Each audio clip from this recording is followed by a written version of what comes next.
खामोश चीख शहर के एक मसरूफ चौक में एक बूढ़ा शख्स रोज आकर बैठ जाता। इसके सामने एक खाली तख्ती होती। न वो कुछ मांगता, न किसी को आवाज देता। लोग गुजरते, कुछ सके फेंक देते, कुछ तस्वीरें बनाते, मगर कोई उससे बात न करता। एक दिन एक नौजवान ने पूछा, बाबा तख्ती पर कुछ लिख क्यों नहीं देते? बूढ़े ने आहिस्ता कहा, मैंने लिखा था मगर लोगों ने पढ़ना छोड़ दिया है।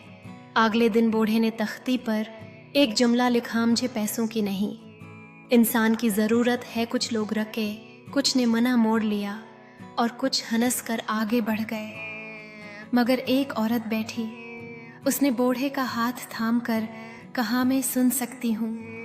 आज के बाद बूढ़ा फिर नजर न आया।